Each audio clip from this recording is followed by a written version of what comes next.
Okay lads, hopefully you're all keeping well. I had set an assignment on prime factors for you to do on Thursday morning and expected it to be handed in on Thursday evening. Now, what's important is whenever I set work, I expect it to be returned on time, and I notice on Google Classroom a lot of guys aren't. Now, we're in a position in 12B where we're trying to enhance our GCSE grades, and I can do that at the end of the year for students who are handing their work in, making sure their work is of a good standard and handing it in on time. Students who have not handed their work in and there's gaps in their work or they haven't been engaging online, I will be in contact with their parents, plus I will not be in a position to pass them or enhance their grade at the end of the year because I need to show the work on Google Classroom as evidence that it's being done. So I just wanted to make you aware of that so everybody's clear, right? So I'll go through the answers with you. You can use a calculator here, but 36 as a product of prime factors is 36, and that's 2 times 18, and that's 2 times 9, and that's 3 times 3. So that's 2 squared by 3 squared. You can write it in index form, which is handier. Express 100 as a product of prime factors. Well, there's 100 is 2 times 50, which is 2 times 25, which is 5 times 5, which is 2 squared by 5 squared. Write 42 as a product of prime factors. Well, 42 is 2 times 21, which is 3 times 7, so it's 2 times 3 times 7. Okay, that's the first page. Second page then, write 24 as a product of prime factors in index form. Well, 24 is 2 times 12, and 12 is 2 times 6, and 6 is 2 times 3. So this is 2 cubed by 3. The reason why it's 2 cubed is you've got 3 2's in a row. Write 360 as a product of prime factors. Well, that's 360 is, if you divide it by 2, 2 into 360 goes, you can't type it into your calculator, it's 180.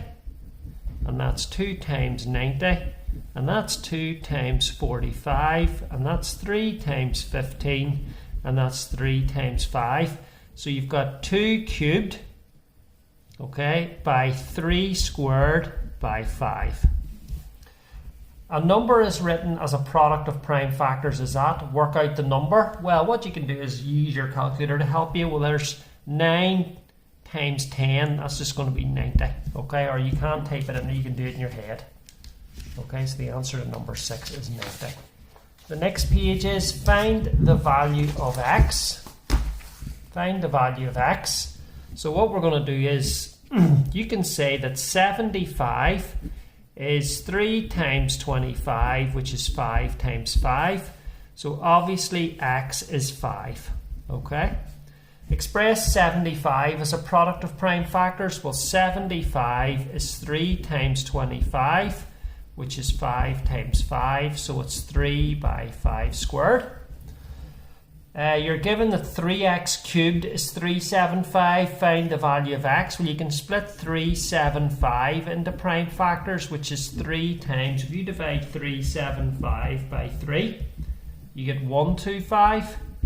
And 125, you can divide that by 5, and that's 25, and that's 5 by 5. So I can see that x is 5, because it's 3 times 5 cubed is equal to 375, so x is going to be 5. Okay, moving on to the next page. You're given that m is 2 cubed by 5. Calculate 10m, right? Well, 2 cubed is 8. And 5 8s are 40, so m is 40, so 10m is 400. Write 10m as a product of primes.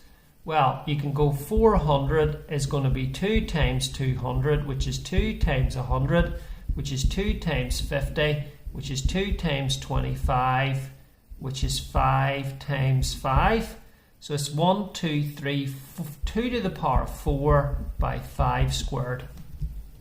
Alright.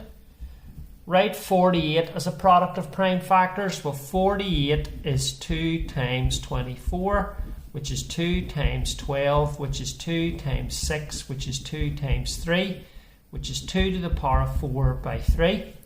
Find the highest common factor of 48 and 56. Well, what you do is, you've already worked out the prime factors of 48. Let's do 56. 56 is 2 times 28. Okay, and that's 2 times 14, and that's 2 times 7. Now, if you compare these two, the common factors are, there's 3 2's. So it's going to be 8 is the highest common factor, because 2 by 2 by 2 is 8. So that's the answer to number 10.